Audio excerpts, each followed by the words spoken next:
Hello and welcome to our Friday live stream with Team Tim. I'm Jesse. We have kind of one and a half Tims here today because Tim Golden is out in, I think, Costa Rica for a family wedding. We have Tim Schnur as always, but wanted to take a quick second and introduce the rest of the panel for you today. First, at least on my left, is Henry Zhang. Henry, you want to introduce yourself quickly? Absolutely, man. Glad to be back. This is my third time on the show with you guys. Always a great time to be here. Yeah. I'm a co-founder over at Sention. We're a configuration hardening tool looking to just help managed service providers make their baselines a little bit easier to set up without all of the sort of hassle of working with policy, dealing with users, operations, all that kind of stuff. So fun things for me every day. Yeah. Yes. Thank you, Henry. And then with us, I think for the first time, we have Dan Lee from Red Cup IT. Dan, you want to say a quick few words? Sure. Yeah. Thanks for having me, everyone. I'm a founder of an MSP and MSSP where we focus on shift left and building more secure environments from the start. And Sention is one of the tools that we use to help accomplish that. Great. Thank you. And then we have Zach, who is his first time on the live stream. So I wanted to have him introduce himself quickly. Sure. Thank you, Jesse. My name is Zach. I am a new member of Fort Mesa as a channel sales director. Prior to my time with Fort Mesa, I owned a retail franchise and have spent some time in probably would be what some MSPs would consider to be their target market. So bringing kind of a perspective of the other side to the table here today. Awesome. Thanks, Matt. And then, of course, the man, the myth, the legend, Matthew Fish from Fort Mesa, CEO. Matt, I want to say hi real quick. Hey guys, so configuration's my jam on endpoint hardening. So I'm excited today to hear about this. Is we're finally reaching acceptance out in the end market, and I'm super excited about that. Yeah, excellent. Thank you. And so, yeah, that's a great segue into the topic today. We're talking about secure configuration for endpoints. And I think, like you said, it's starting to become more mainstream. And we talk a lot about how do we bring value or actually convey the value of the services we're offering the customer to them. And I think this is a great way to do that because today we're talking about how security as a byproduct of quality. And what do I mean by that? Well, secure configuration of an endpoint is not just keeping it safe, it's keeping it standardized. And with standardization, you have efficiency gains, you have less configuration errors, things break less. And so I think when we talk about configuration and securing the endpoint with the client and configuration templates, we can talk about it as a product of quality and quality assurance rather than just security. And so I don't know, I want to kick it over to you, Henry, and get your thoughts on that and maybe kick us off here. Absolutely, man. I think it is always that sort of thought process about security being a process, right? You skip a step and you lose something, and then you start to have problems further down the line, especially with things like configurations. Where I think sort of where we started was looking at this sort of face value idea of, hey, I set something on or I turn something on, right? And as long as it's working, it's good to go. The sort of problem that we encountered with that is that it's kind of weird to say, but it's almost like an IT-focused mindset as opposed to a security-focused one. And so when it comes to IT and our experience over there, it's just like, hey, if it works, don't fuck with it. If it's not broken, don't fix it, right? But unfortunately, security doesn't really work out the same way because we need to know all the time that it is working or that it is set up properly and be able to have that audit trail going backwards. And that's sort of been the trend that we're trying to move toward. Right. Well, that's actually we have somebody on the stream today, Dan. I think you could give good perspective on that because you're doing both managed IT and managed security over at Red Cup. Is that accurate? Yes, that's accurate. So in terms of that, how do you see that, and how do you walk that line with the client? I think good IT and good security means that it's a good experience where you're able to deploy and implement security, educate the user at the same time, educate the stakeholders, the business, and then be able to roll out controls in a prescriptive but yet effective way that people will not go around it, where you're not going to slow down the business, lock people out, things like that. So I think it's important to test and go slow. But the goal would be to get to the point where you could possibly, implement CIS IG1 and then eventually IG2 or pull down the controls that make sense for the business. So I think it's all about learning the environment and talking to the business users, the end users, and that's kind of how we think about security and IT together. They are kind of two different departments, but it goes hand in hand. So if you have one without the other, you'll have a great IT program but horrible security, or a great security program but everyone hates you because it's hard to work. Right? So I think having it together, considering both, is really important. Yeah, I think you nailed that balance. Yeah, I'd love to hear more about that. But Tim's going to take off here. Tim, enjoy your wedding. We'll talk to you soon. Talk to you next week. Thanks. Should we clarify that Tim's not getting married? He already is married with his daughter. Yes. Congrats on the marriage, Tim. Yeah. Baby on the way. Yeah. Enjoy a Corona for me, my friend. What was I going to say? Yeah, I'd love to hear more about that, like that balance, right? Give us a little more like color on the conversations you have with customers, right? Because like obviously a lot of security is frictionless, right? In terms of a longer login process, a longer authentication process, some nagging things here and there, getting shut out of systems, right? How do you balance that, in terms of it sounds like you're striking the balance, which is a very tough thing to do for MSPs. So. I think we try to roll everything out slowly to test users first, and then deploy in a monitor only mode. So, for example, if we're going to deploy an antivirus, it'll be in monitor only for a week or two to gather data. If we're going to use something like Threat Locker for application allow listing, same thing. Or rolling out a new firewall, a new SASE tool. Usually, we'll try to use it in monitoring mode where it's not blocking, it's not going to stop anybody, but gather data. And I think that's where it's important to use modern tools that give you that ability to see what's going on. And then also something that we do that's I think probably unique is not a QBR with our customers, but we also talk to them every week. So we have a standing weekly meeting with our customers. It just gives them a opportunity to bubble up any problems, any issues. So that's something that we're doing that's different than a lot of our people in the field. We're not talking to customers every month or every quarter, it's every week. And if customers are onboarding, we'll talk to them.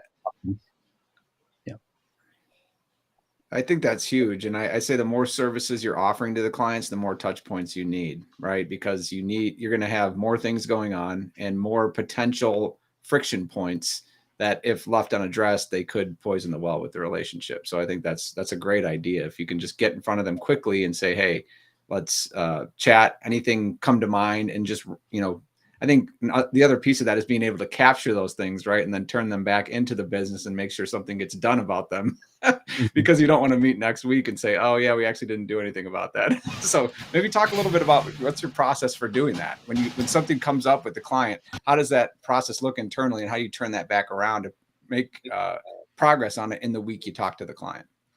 Sure. So basically what we do is we have Halo PSA as our ticketing system, if you will, but we also use Notion, and every single customer has a Notion page, and we also use Jira as well. So although we're an MSP, we run more like a SaaS company or a software company where we take a feedback loop and we log the notes from every call, have action items from every call. So whether that's helping the customer directly to solve something or something we can retool to re-engineer and make it better, that's something that we're working on.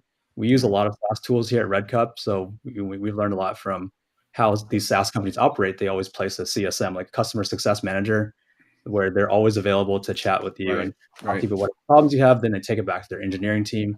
If somebody's getting locked out 5 times a week, okay, something's wrong there. So let's go deep dive, figure it out, and make that problem go away if possible.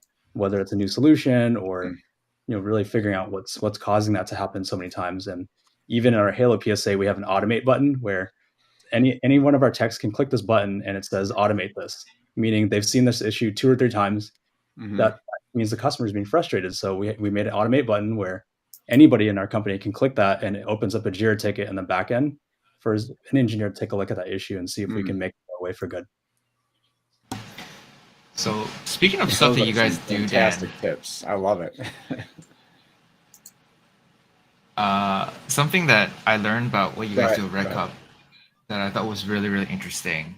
And this is kind of on like the topic of like having secure configurations and trying to figure out what works for you guys. You want to tell people a little bit what you guys do at Unicorn Farm? Oh yeah, so we built a cloud-based environment. It's based on Beyond Identity, Okta, and then we added a few SaaS apps like NetSuite, Salesforce, and Microsoft 365 with the hardened baseline. And then we connected to that a Jamf managed Apple computer and then an Intune managed Windows computer. And then what we did was we deployed a DoD STIG to it to harden that Windows device. We also installed Threat Locker, Huntress, and a bunch of other standard MSP tools, put everything in full lockdown. We took it to DEF CON, I think 30 last year. We put a Hack Me sign on the back of it, held it up at the conference, where hundreds of people could see us and the laptop. And basically, we had a lot of people come up to us and ask us, like, hey, how did you build this device and this environment? And basically, we describe the environment that we use Beyond Identity to have device trust at the SSO layer, which is checking for encryption, BitLocker, Intune. It checks to make sure that your EDR is running and all these different things, and before you get into the SaaS environment. And then another thing that we do that's unique is we're using conditional access in Beyond Identity, Okta, and Azure AD. So it's like a triple identity system where one routes to the other. So you'd have to basically hop through all these loops in the back end even to get into the environment. And basically after we spent 5 or 10 minutes describing how the architecture is set up, a lot of these people that are hackers, they basically told us that, that's too hard to get into. I would rather go hack another company with less security and less controls in place. But the nice thing about this environment is it's all very modern, and for the users, it's a very seamless sign-in experience, and they don't really notice that, there's 45 different policies in the back end that are, putting this one person in through that sign-in process. That's great. That's great. I had something I wanted to ask Henry, just changing gears a little bit here. When we talk about standardizing an endpoint and, you talk about applying STIGs, maybe an MSP owner or an internal IT manager might think, well, do I really need this? Can't I just do this in Active Directory? And what's the answer to that? There's a lot of different answers to that, right? I think modern age Active Directory is not as common in utilization anymore. And in particular, I think for an MSP, and maybe Dan, you can speak to this as well. I understand it's kind of a pain in the ass to use Active Directory as a managed service provider owner, right? You have to keep everything on-prem. You're looking at managed devices. You're looking at a lot of stuff that most clients today don't really want to use. And at the end of the day, if you're using Active Directory, you'll be using the GPO system on that one.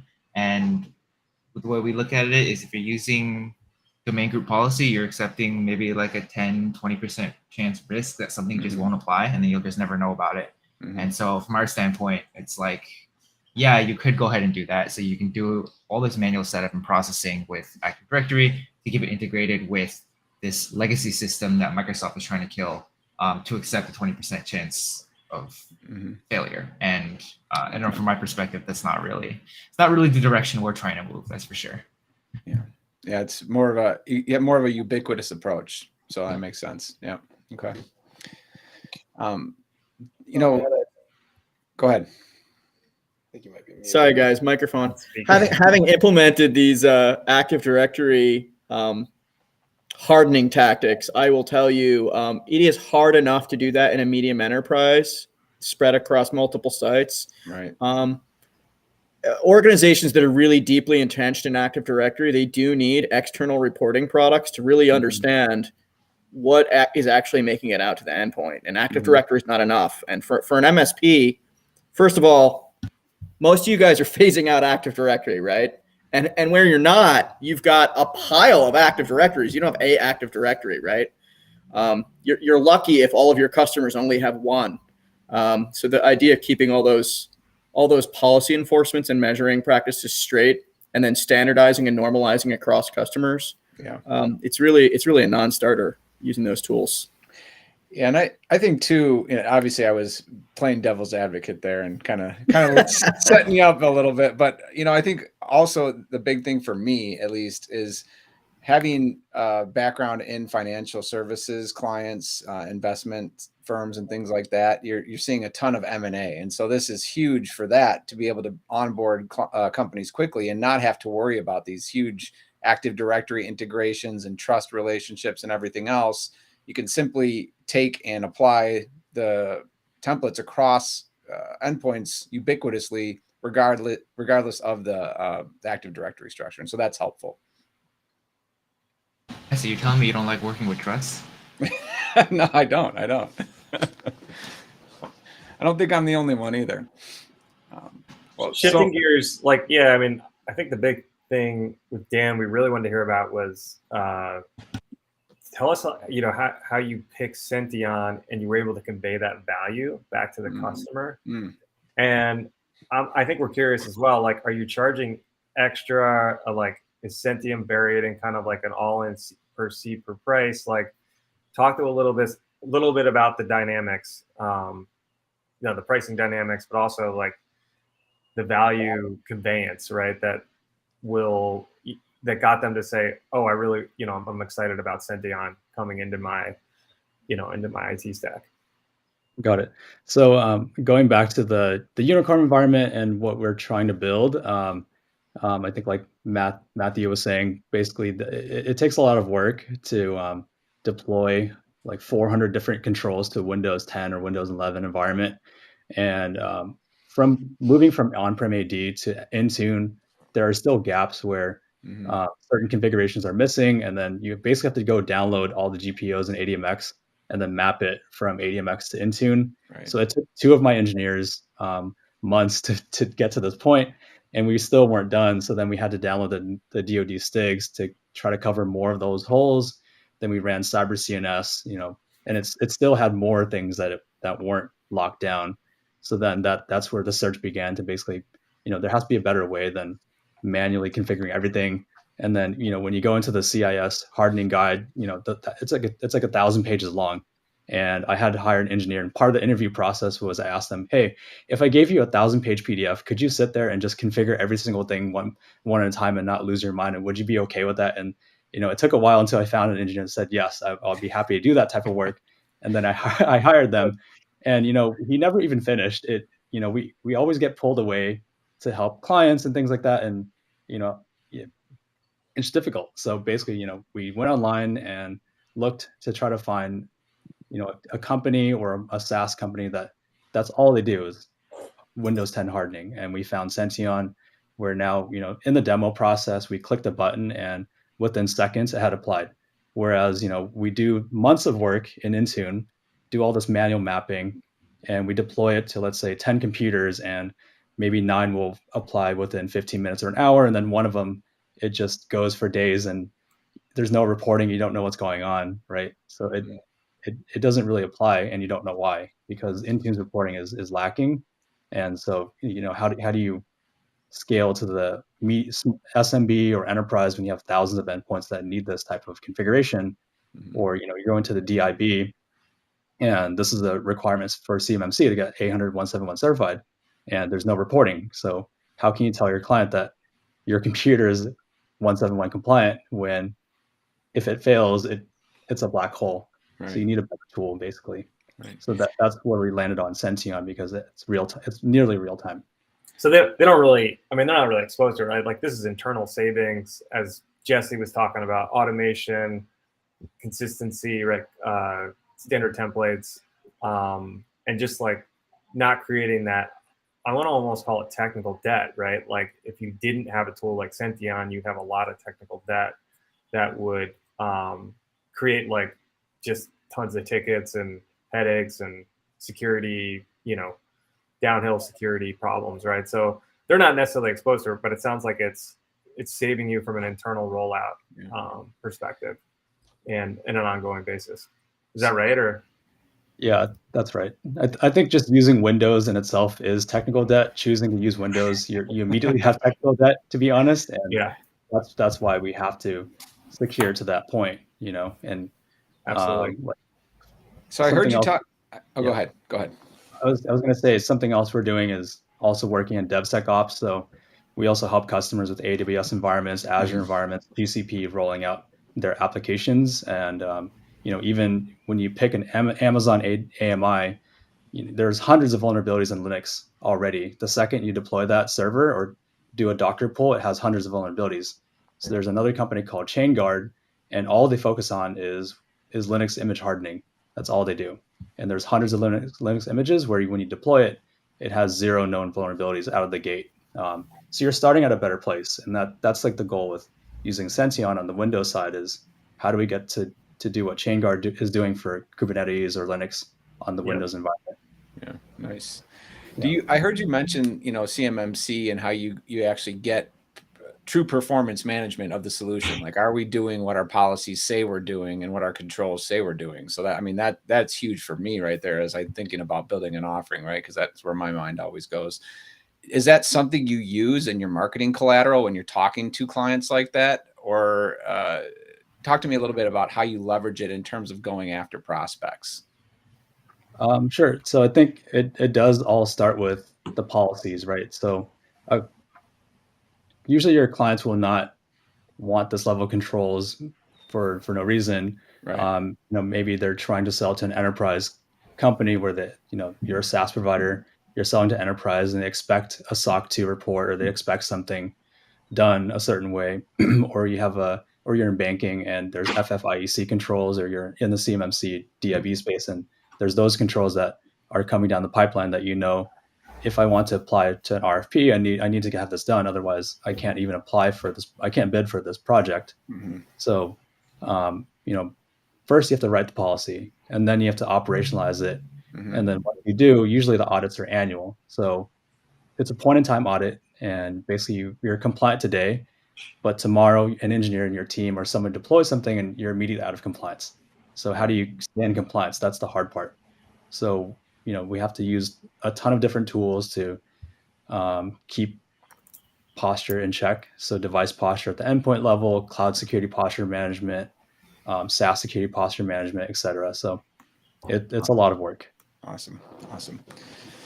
Jesse, what do you think? I mean, I think for Matt, I think we're ready for a new MSP on our own behalf. That's what I'm hearing. Yeah. I am curious. Clearly, like I'm oriented around high security hardening, and clients clearly are motivated by things like, can I bid on this contract, and they want some assurances there. But I really am sure. I'm curious how you guys package this. Is this a one-size-fits-all offering for all your customers? Everyone has to have this thing. Do you have a dial where you turn things up from 0 to 10? Do you have like basic security and advanced security? How does this actually materialize out at the at the unit sale level for you? Got it. So, and for are all you guys mainly co-manage? It sounds like extremely advanced, right? So like that may change your answer here, but go ahead. Yeah. I think the goal is to offer enterprise level security at an SMB price, or starting at an SMB price. Although we do have premium pricing, so our starting price is between 200 to 500 per person per month, based on how many controls you need in place, what industry you're in, how many tools are involved, to get to that zero trust point. And also we're sitting on the side of the table of the client and talking to the auditors, providing the evidence, rolling out all these tools. So we're really like a partner of the company. And so we're so deeply ingrained that although even our small clients, it's still a partnership, and it's like co-managed IT. So the way we set it up, the client owns all the tenants. We have access to those tenants, just like GDAP. They own everything and they give us access, and we'll deploy the controls, the templates in place. And if it doesn't work out, they can cut ties, and it's easy because they already own everything. We're just delegated access to everything. So I think in terms of liability, and compliance and auditing reporting, it's easier because everything reports to the business, and we're a unit in that business. We're not like an MSP external provider per se that owns everything, if that makes sense. Yeah, it's awesome. Yeah, as you said, you pretty much like subrogated yourself from like the liability. You're just the cog in the wheel playing, trying to add value. So it's awesome. Yeah. I'm sure. Go ahead, Matt. I'm sure we have some viewers here that are wondering how Red Cup managed to pull off this feat that the customer is responsible for, the commodity, like low value work that for a lot of MSPs makes up the majority of their day, and they're really focusing on this high value security layer, and customers are buying it, right? So I think there's a little bit of market evidence here that MSPs that are looking to focus on moving towards those value services, that there's gold at the end of the rainbow, I guess. Maybe I can share my screen if that's okay, and that might help show. But we focus a lot on identity. So every customer gets beyond identity in Okta, and that goes in front of all of your SaaS apps. And so it's a whole passwordless experience. Hopefully I can share this. Let me see if I can get this. And talk a little about typical client industries, where, regionally, where you guys are operating. Are they all like, and then like size as well? We're based in California, although we operate in every state. We have clients in New York, Texas, Alabama, Georgia, Colorado, Arizona. So they're all over the place. And the industries we focus on are mostly financial services and healthcare and enterprise B2B SaaS. So most of our customers are building software themselves. They have full-time developers or outsourced developers, onshore or offshore. And that's where, security is really important, because when you have a remote team or offshore team building your software, that's a supply chain security risk. So you want to make sure that before someone can get into the environment, you have very high assurance that they are who they are. So even when we're hiring people, we run them through an app called With Persona, where it sends them a code. You take a picture of your ID and you do a video face ID as well, a selfie, basically, to make sure that you're going through KYC before you even get access to the Red Cupit IT environment. So we're doing all kinds of stuff here to make sure that we're securing the identity of the user, and then securing the identity of the device as well. Awesome. Zach K, the second Zach K on the. Welcome, Zach. Well, thanks for having me. I got to finish up my own webinar before I got to hop on this one, but when I see security configuration management, gotta come on. You're just a machine today, back to back. So glad you can make it. Yeah, absolutely. Dan, it's been awesome hearing more about the internal workings of your MSP. I mean, identity is where it all starts with your MSP, from what I've learned. I mean, that's huge, and it's awesome to hear Sention's been doing well for you, and including it in that package. I would actually argue Dan's MSP starts from his calendar. Only man I've ever seen that's got open calendar links at 4 a.m. and he'll show for them. Yeah, we have some clients in the UK and Germany that we're talking to. So yeah. I'm curious to talk about, I work with a pretty wide variety of different MSPs and where they are at in their journey. And so I'm sure some of the MSPs that are newer or smaller or just getting started or want to make that transition to start offering these value services. Talk about kind of the trajectory of how Red Cup IT started and what that journey looked like to get to where you are today. I think we started off like as a computer repair shop. Actually, I started the company out of college. That's a big journey. Yeah. Yeah.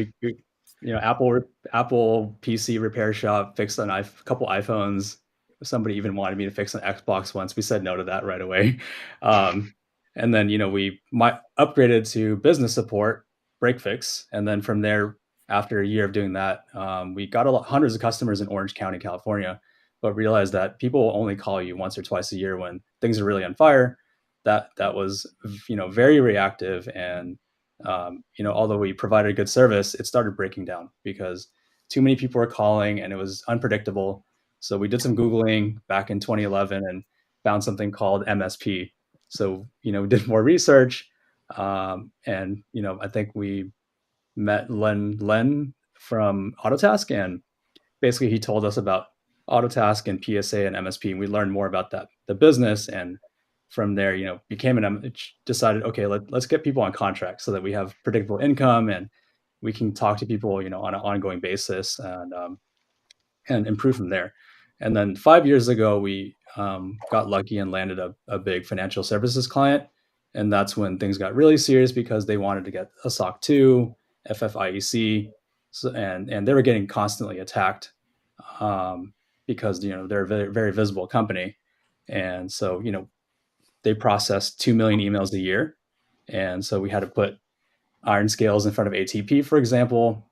So it's all about, we didn't realize what we were doing, but we just kept trying to solve problems and provide a good experience. And 5 years later, you get to zero trust and defense in depth and all these keywords.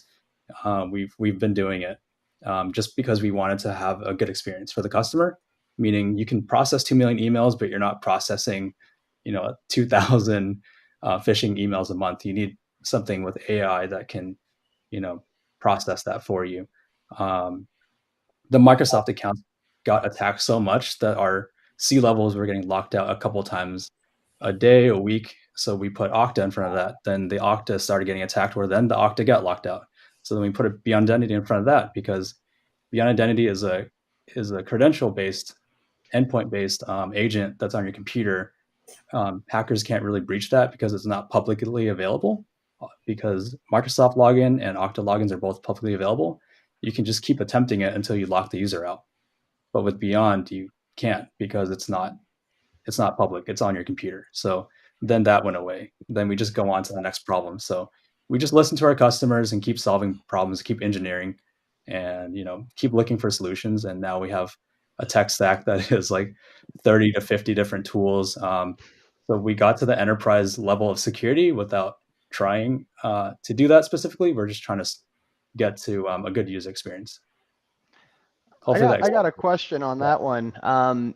You maybe exaggerated a little bit, but 30 to 50 security stack. I hear all the time, especially in sales conversations. We have so many tools. They're not even configured. I'm not using them to the full extent. All these challenges. So maybe I missed this part, but how large is your team and how do you manage this stack? And I mean, is it actually 30 plus solutions?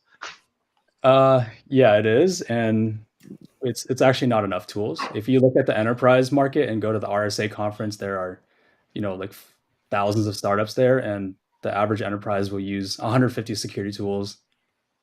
That's just security. And once you bring in SaaS, an enterprise or an SME company may be using like hundreds or 1,000 SaaS apps in their environment. And you have to have headcount to basically manage that. We have like 15, 20 people. So it's just, instead of going fast to get to that point, it just took a lot of years. And a lot of late nights, a lot of weekends basically spent clicking on every box, reading lots of manuals, a lot of Googling. Luckily now we have ChatGPT. We can leverage that to try to go faster. But yeah, it's just been a lot of work and trial and error.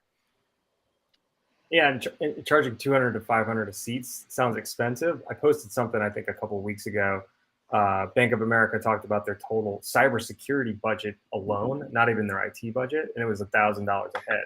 So obviously, you're still relatively cheap. Like as you said, you mentioned 150 tools, which is only you're only applying a third of that. So yeah, no, it sounds like you guys are really figuring out how to stay lean, I guess, from an enterprise basis, but also,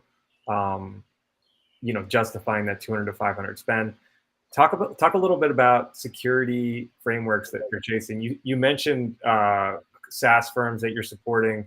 Are they chasing a SOC 2? Are there other credentials that you're, building your security control framework off. Like, just talk a little bit about like how you build these cybersecurity programs, and how does the outside world understand that evidence that you're doing all the right things. So basically, most of our SaaS companies, or sorry, clients, well, they will look for a SOC. Their customers are looking for a SOC 2 Type 2. So that's what we're building for in terms of the program policies and procedures. And the tools we pick, like an access review tool, every year, every quarter, you have to review all of your logins, for example, and that's usually done via a spreadsheet, and you have to download all your logins across all of your apps, whether they're on-prem or cloud, and then make sure that that's linked to your HR system, right? And that's a very manual process, and then we go look for a tool for that. I was just going to say, then you need another tool. So here it is. That fills one control, like a few controls. Right. And in like a SOC 2, there's like 85 different controls. And the more apps you have, the more things you have, the more software you need to manage everything, or the more people and time you need to manage it.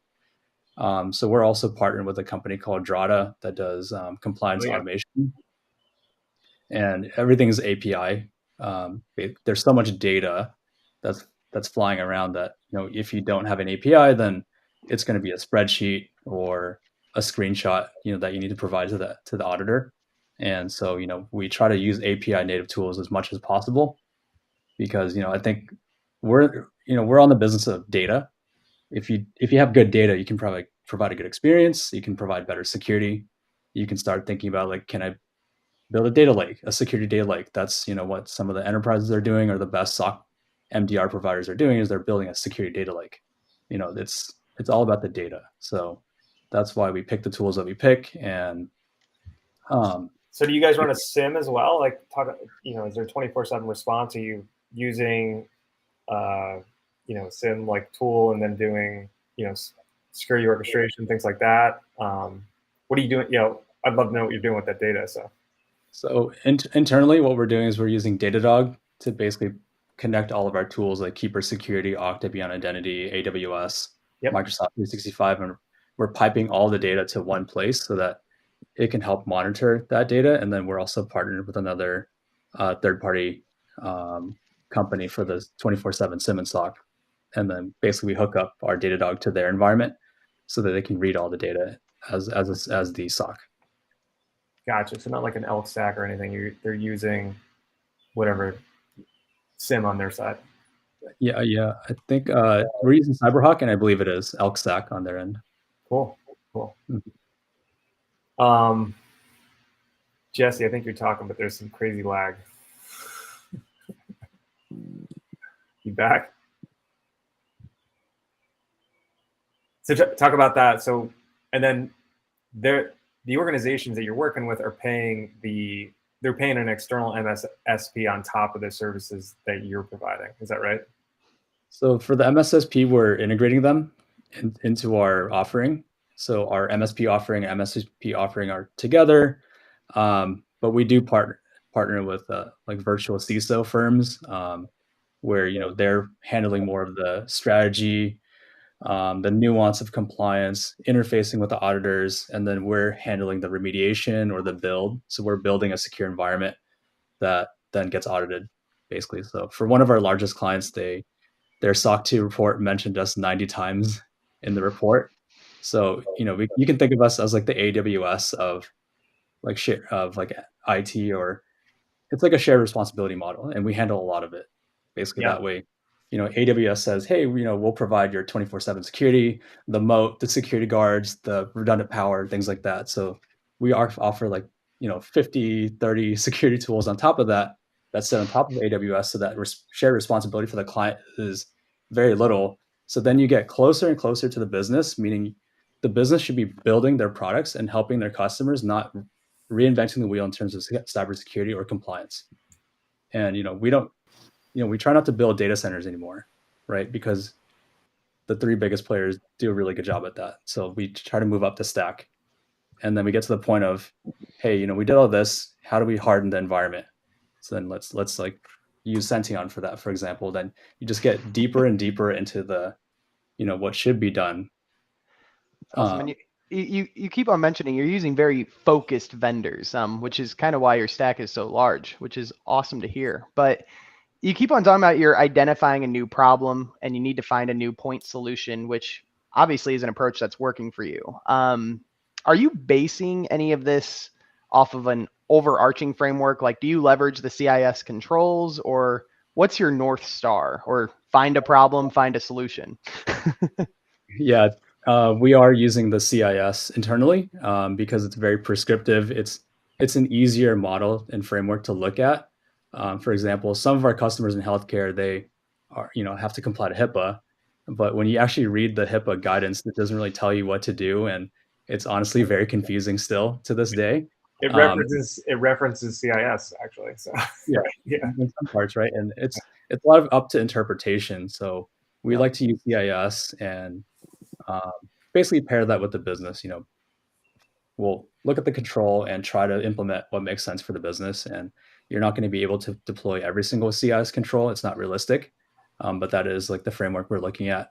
What we have internally is a CIS export of all the controls, and we map it to the different tools in our stack.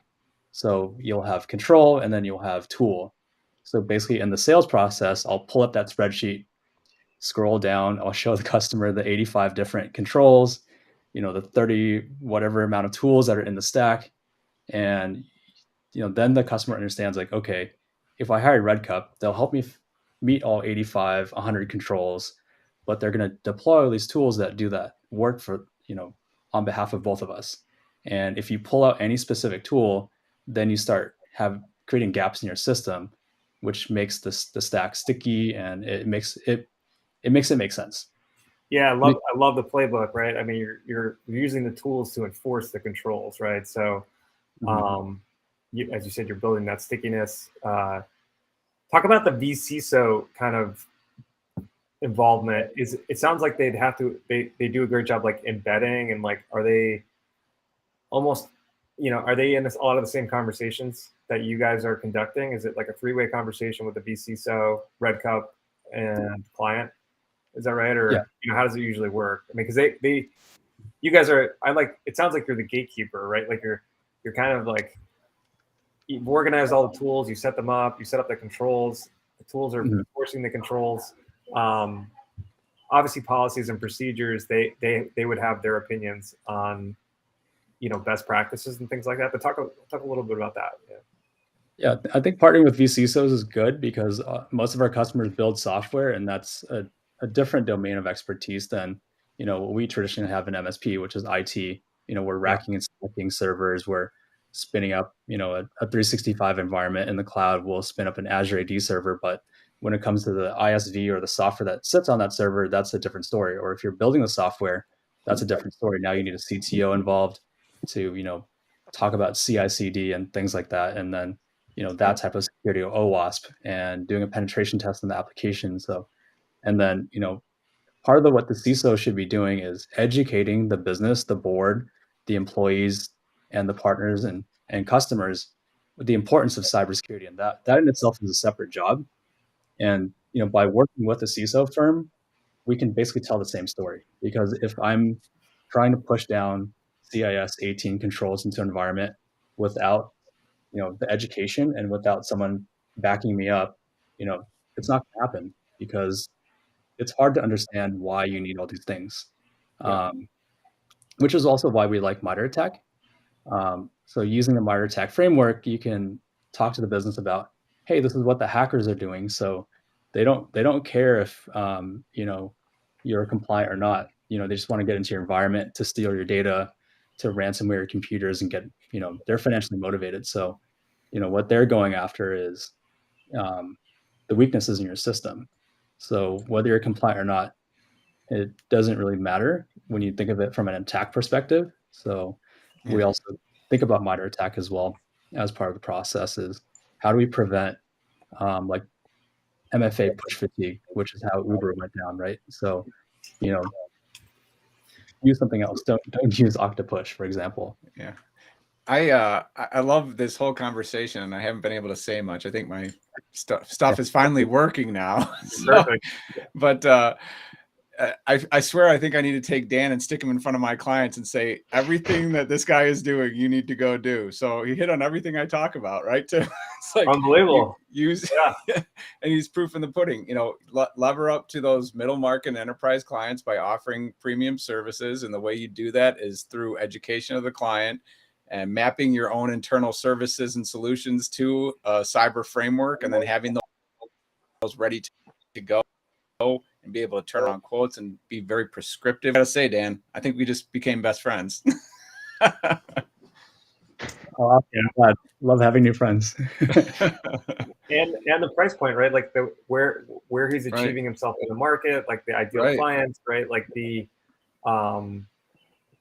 doing the high value services, right? Like as opposed to like a lot of the commodity IT, low value, like high competition, right? Like you've clearly differentiated yourself in your sector, which is awesome. And And I think too, for people watching, it can seem impossible, right? Like how we could never do that. Well, I mean, he was fixing iPhones to start, right?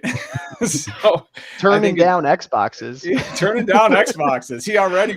He was already had his ICP focused even back then. No, so I think it's important to talk about solving problems and then automating those. I love the idea of the automated button. When we figure something out, we have a process, we automate it, and we spin that into like a miniature CI/CD pipeline, right?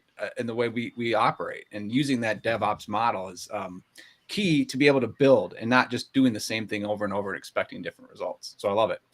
You literally posted that a day or two ago, right? Like just on, I've got a problem here. You've got enough bandwidth to go out and try to fix the hard problems, which you're doing, and then you're automating them and you're moving on to the next one. So you're consistently like improving margins, I'm sure. Yeah, I think that's the biggest thing. I mean, you keep on emphasizing the automation and everything. And I mentioned this earlier. I hear that 30 to 50 in your stack, still not enough. Your price point is where I know MSPs are trying to get to today, anywhere from 200 to 500. It's not like you're 1 in a million. That's where everyone wants to be. They're just not there yet. But even the MSPs I talk with, they maybe have, 15 things in their stack at the 200 price point. And they're like, my margins still aren't big enough. So I think the answer to this is, you automate everything. But I mean, is there more you can elaborate? I mean, how are you able to have so many be at the same price point that all MSPs want to be at and still making your margin? I think it's a lot of heavy testing internally. I have like 5 iPhones, two iPads, like 3 Windows computers. I have my MacBook Pro has 64 gigs of RAM, so I can run Parallels on it. And if I pull up my screen right now, I have like, Ubuntu and all kinds of stuff running on it. And we try to do that for our team too. And the people that I hire, they're not your on-prem Windows guy. It's someone that's worked in enterprise for a couple of years. It's someone that has worked for MSP for at least 3 years. And, I ask every single hire, hey, do you have a Raspberry Pi? Why that matters is it shows that they have curiosity. It shows that they have a lab at home. Or, sometimes we'll talk to an engineer and I'll hear something loud in the background and, they're like, oh, I'm sitting next to my rack right now with a Fortinet and a Cisco rack switch, and I build a NAS and this and that. And those are the types of people that we hire because we're trying to be at the bleeding edge of technology and security and IT and user experience. We're not trying to do what has already been done many times. So it takes a unique type of curious person and a team that has that curiosity and that ambition to build what we build. And what I tell people is, hey, when I give you access to a software, go in there and click on every single button, look at every single setting, really learn what's in there. As part of the interview process, we'll ask some really obscure questions about Windows or Mac OS or terminal or command line, things like that. So by going really deep into these edge cases, we can suss out, to see if somebody is a fit here or not. And that's how, we can manage these tools, because I make sure that as many people on my team as possible are, for example, if we use LineGuard, they get all LineGuard certified. If they're going to use Sention, they're going to get Sention certified when you guys roll that out eventually, right? And have Sention Academy. You're getting there. We hire people that have certs. Certs give you a good framework. you can argue that they're quote unquote useless or they're just a badge, but it gives you that foundation. I think in IT it's called RTFM, read the freaking manual. So if you read the manual, there's stuff buried in there that you wouldn't know if you just try to figure it out yourself. So it's a combination of working with your teammates, digging through and flipping over every rock, and having an insane level of attention to detail is how we're managing it. But it's a lot of work, and so it's really tough to get to this point. Being willing to learn. Yeah. Yeah. I think there's something to be said about this whole, and I call it the powerhouse of profit, is what this creates. It's the flywheel concept, right? Dan, you know that, right? It's when you're offering premium services and you're narrowing your focus and you're getting clients that are willing to pay those services, then you can afford to hire the top tier talent. And those people are focused and they are curious and they're, mad scientists, for lack of a better word, right? They won't let something beat them. And that's the type of team it sounds like Dan has. And so if you haven't read the book, The Flywheel, you should go out and read that and understand kind of this is the way you need to operate and run your business. And you get that powerhouse of profit, as I like to call it colloquially. Well, and if you're an MSP owner and you're not doing those things, you're not taking the steps to, progress, to learn, to be on the forefront. I mean, Dan has a team that does that, not because he went and hired a team that does that, because people that do that aren't going to work for somebody that is going to expect them to do it, but isn't willing to do it themselves. So the reason that Dan has this amazing organizational culture is because that's who he is, and that's where his focuses are. And then he attracts those people who are doing the same thing. And then, there was a comment that was put up that in the financial sector, his prices would be considered low. It's another reflection on who he is. He could go out there and press it even more, but he cares about the user experience. He cares about his clients. He cares about his customers. He probably cares about his team members as well. So, I mean, he's done an amazing job of leading in that way. And if you want your MSP to be like that, be willing to learn and be what's on the forefront. Yeah, I think that's true. There's a lot to be said about continuing self-improvement for us as CEOs Leaders, and founders and leaders, right? Exactly. And so they can't neglect that part as well. That's a great point. Appreciate it. We got a couple minutes left. Dan, the question I'd love to hear, I'd love to ask, I guess, is about the future. Like, so where do you think things are going? I know we get a lot of convoluted answers at conferences. Like, do you see Red Cup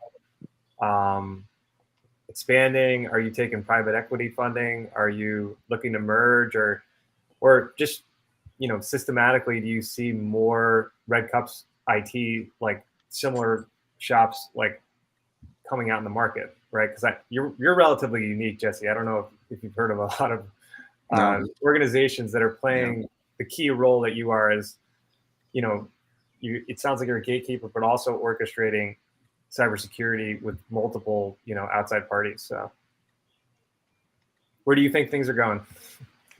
I think it's going one way, which is more regulation, more cybersecurity needed, more cybersecurity required, because, with the geopolitical environment, there's more and more attacks every day.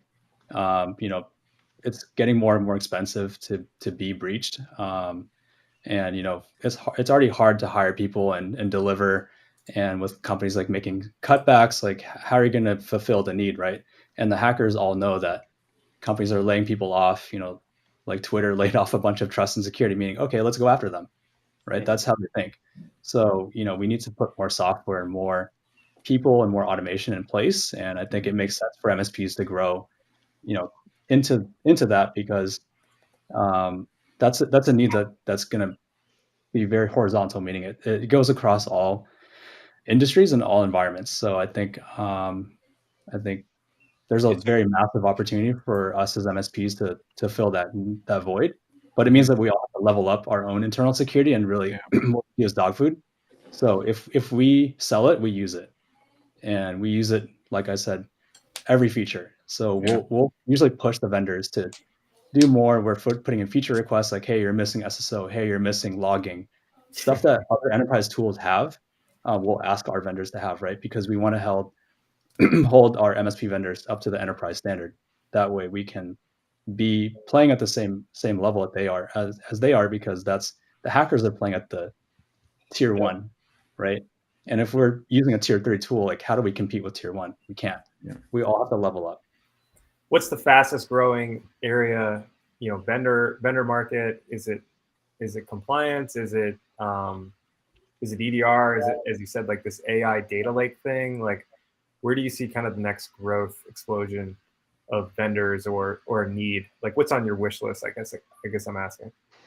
I think if you look at CIS level 1, control 1, it's about asset management. It's the visibility, right? So GRC is the biggest space right now, and GRC is helping you get in a sense of what are my policies, what's my attack surface, what do we have, and then how do we secure it. So first is GRC, then it's like, hey, let's like start securing it, and then let's start automating that. So I think compliance automation is the number one, because we all need to know what do we have and how do we secure it.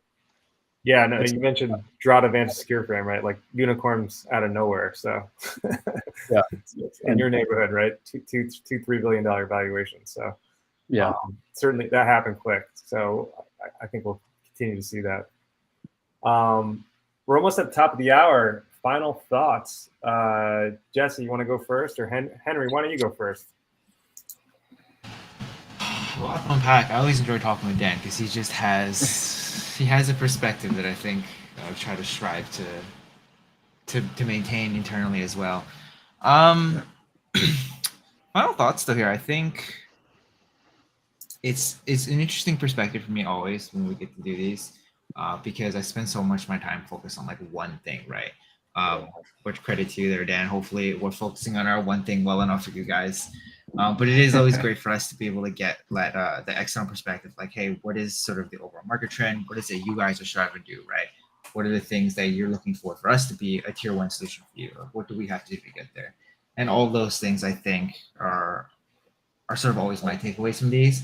And then maybe the only other thing, just assuming, I were to ever fail my company, I do have a Raspberry Pi on my desk. So when I come looking for a job, I just want to say that it's there. A little dusty, but he's got it all on camera. He was like, here it is. Funny. Jesse, you want to go? Yeah. This has been really fun for me today.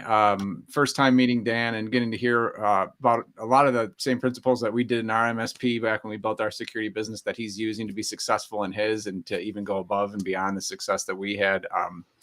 Takeaway is start somewhere, pick up a shovel. The best time to plant a tree was 30 years ago. The second best time is today. And so it's not too late, and you just start moving, problem solving, and moving forward. So that's what I took away from it. Awesome. Kromsky. Man, I love the nickname use. I appreciate it. I saw it on your LinkedIn. I love the LinkedIn feature of having a nickname. I've nickname in high school and I kept it ever since. But my takeaway from this is MSPs shouldn't be wary about necessarily having too much in their stack if they're doing it the right way.